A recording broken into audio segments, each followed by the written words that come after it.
Hello everyone. Today I am having a faculty of SDBI, Viren sir. Hello sir, how are you? Hello Harsh Kumar. I'm doing good. I hope you're doing well. Yes sir. Now we are going to start our interview, and first question to you is, why do you like to be in the education sector rather than any other sectors? So there are a couple of reasons why I prefer teaching and imparting knowledge to my fellow colleagues and students. Firstly, being an engineer by profession, I was doing pretty well in academics, and after which I started working as a data scientist, and that's when I realized that this field of data science, machine learning, and business analytics is an upcoming emerging field, and a lot of students, a lot of youth are currently, in a position where they can make use of the information that is made available to them either through online or through any concise program which they can enroll in and benefit from before they start working in any organization. So I believe I love to teach, I love to share my knowledge, whatever experience I've gathered working in the last 4 to 5 years. I would want everyone to benefit from that, and that is my mindset. I want to make sure that whoever comes in contact with me learns, and there is mutual learning and growing opportunity. So that is the reason why I want to be in this particular sector. I could have easily managed to work in my 9 to 5 typical job, but along with that, I also like to take some time off, help students who are not necessarily from engineering backgrounds, who might be from commerce backgrounds, or who might have even have their own companies set up, would want to learn and understand how to use machine learning, business analytics in variety of areas. So that is the reason why I really feel that it's a great opportunity to be in this sector, at the same time impart my knowledge and help a lot of people on a daily basis. Very nice sir. And what do you teach at SDBI, and how is your experience here? So I have been teaching for the past 1 year at SDBI. There are a variety of subjects. At a high level, I'm taking Python subject, so introduction to Python. So this is for the students in the BSc program, whereas students in the MSc program, I'm teaching them business analytics, machine learning, natural language processing, artificial intelligence, deep learning, computer vision. So these are the different modules as such, which have been designed based on a curriculum which is set in place. So I'm teaching a variety of subjects, and these are subjects which I have practical knowledge and theoretical information, because I've been working as a data scientist for the past 4 to 5 years. Very nice sir. And what do you do to make a healthy relationship with your students and with your colleagues? So well, in this particular sector, just give me a second. Yeah.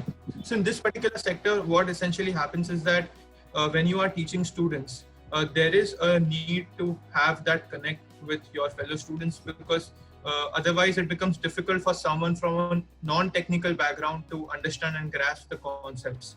So as such, I make sure that whichever subject or module I'm teaching, there is a lot of practical case studies that we include in our curriculum, along with the day-to-day theoretical knowledge around that subject. So for example, after the occurrence of this pandemic, there were cases where we actually used some of the data that was related to COVID, and we built a case study around that.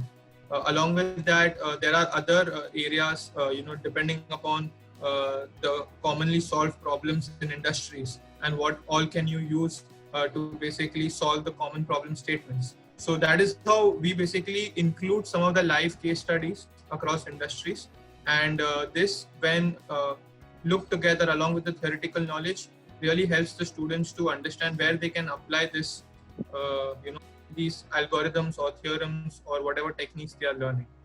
And along with that, every subject has a set of modules, and they have been designed in such a way that the students can understand right from scratch. So even though someone who doesn't understand coding, so the curriculum has been designed in such a way that there are different levels across which the students are required to upgrade their soft skills and also practice coding. And once they are done with that, then we take them through different subjects like business analytics, machine learning, deep learning, which are heavy on coding. At the same time, their foundation is made solid before they enroll for that particular subject in the next semester. And next question to you is, what is your thoughts about the youth of our country, India? So I think the youth of this country is very focused in a way that they want to achieve in a very short period of time. Unlike a couple of decades before, where everyone was only happy with graduating and getting a fixed job in a bank or an insurance company. Whereas currently, if we see, even our honorable Prime Minister has made a lot of efforts in promoting artificial intelligence at a global level, along with multiple seminars with Startup India, ideas emerging from various geographies of the nation. So essentially, I feel that the youth is highly pumped up and focused. What is lacking is a sense of direction. So when students are given the right knowledge along with the direction to go in a particular field, then it becomes easy for them. So it's not that students are just enrolling for courses to get a job. Well, that is a definite requirement at the students' end, but along with that, the knowledge that they are gathering. And this is a booming field. So it's not that where we are currently is the end of machine learning. It is just the start. So you never know, you might have entrepreneurs coming up in the future who might have not been engineers before, but are using machine learning, AI, data science to basically, create or some kind of a product or solve any kind of a problem statement which we currently are not able to see. So I think the youth is very much focused in that sense. They are ready to learn. They are ready to do the hard work. All they need is some sort of guidance and a disciplined process of teaching and imparting knowledge. Very nice. And how can we make our students or students of SDBI for real life challenges in future? Right.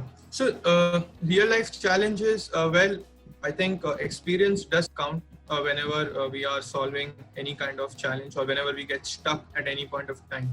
So some of the features of this program is when someone enrolls for this course is that, they get access to a lot of case studies. And these are basically taken by industry experts and other faculty members who are visiting faculty at other institutions. So what happens is that there could be certain problems which are prevalent across different domains, could be insurance, banking, retail, e-commerce, which are solved only in that particular ecosystem.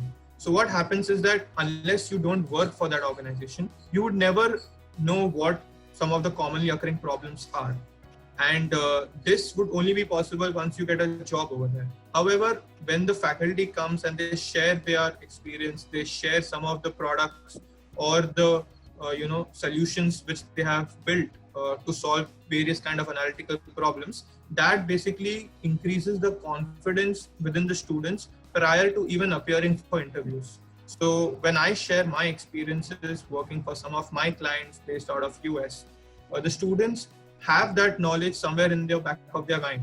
So whenever they would apply for interviews, they could probably use this experience of mine to probably crack some of the questions in the interview, or even in their day-to-day life in case they are working professionals and they want some guidance. So we also have a lot of community support, which we make sure that all of us are part of. So for example, we have groups on WhatsApp, or we have groups on Facebook or LinkedIn, where like-minded analytical professionals are part of a pool, and we basically help students solve their problems, at the same time guide them if there is something interesting coming up, career-wise or even within analytics with respect to certain algorithms or subjects, then that support is offered. So that way, I believe, our students at SDBI would be cleared up in such a way that they could, appear for the interviews and even crack problems in the future. Very nice, sir. And any books or novel suggestion for the youth of our country or like your students? So I think I personally don't read a lot of books. I am mostly interested in looking up a lot of posts on LinkedIn. So there are a lot of groups on LinkedIn for data science analytics. So I would recommend students or anyone who's wanting to, gather some knowledge if they are new to this field, is that you become active on LinkedIn, because reading a book is something which I would recommend, but personally I don't because it takes up a lot of time. And I think when you are part of these groups on LinkedIn or even on Facebook, but mostly LinkedIn, there is a lot of knowledge that is getting imparted, across groups, across teams, across people.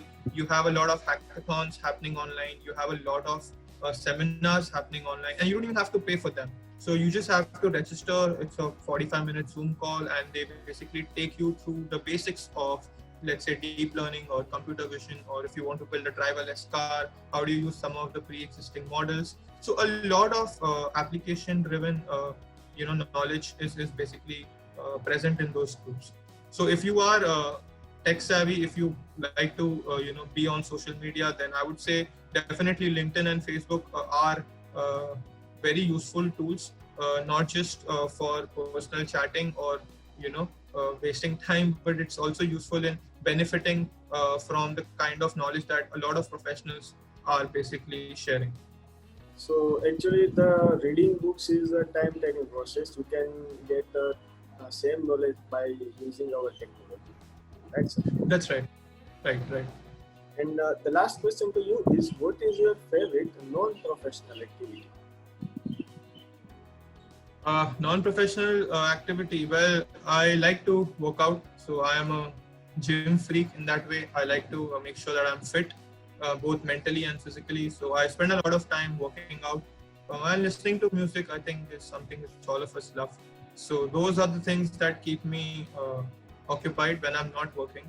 But I also love to work and solve a lot of problem statements. So most of my time I spend on LinkedIn trying to see if there is some new discovery that has been done, or in case there is a new type of an algorithm or any new application where an algorithm can be used, and some of the cool things which a lot of people are coming up with in data science. So I'm very much active on LinkedIn. So yeah, I spend a lot of time reading about certain domains. How can you basically contribute to a particular problem if it is existing in a particular domain. So from analytics perspective, my time goes in solving case studies. I also help a lot of students at SDBI, and apart from that, I also guide them in their career in case they need any assistance. So that actually keeps me busy. Oh. And the last question is, what is educational or non-educational activities done by your institute during COVID-19 pandemic? So I think some of the education related activities, I think we are going ahead with our subjects and our curriculum as such. So I'm not sure if I would be the right person to give that answer. You can probably get in touch with the coordinator at STPI. She would probably give you more insights related to that. But I think from educational perspective, we are taking on multiple case studies, applications in data science. From non-educational perspective, I'm also laying a lot of stress in personality development and interview preparation. So all those students who need some kind of guidance with respect to appearing for interviews, especially the MSc batch who would be basically graduating next year. So how can they basically use some of these techniques to make sure that they crack the interview? Along with that, if they need any career guidance with respect to which field within data science they should target. There are multiple fields or multiple roles for that matter, like data engineers, business analysts, business intelligence, platform engineers, data scientists, big data architects, Hadoop. So all are different streams within data science because it's a very big ecosystem. So which specific field is going to be useful for them basis their key strengths and weaknesses and their interests. So helping them understand what profiles they should basically apply for is something I'm doing from my end, within SDBI, so that these students can really benefit from that as well. Very nice, sir. And now we are going to end our interview.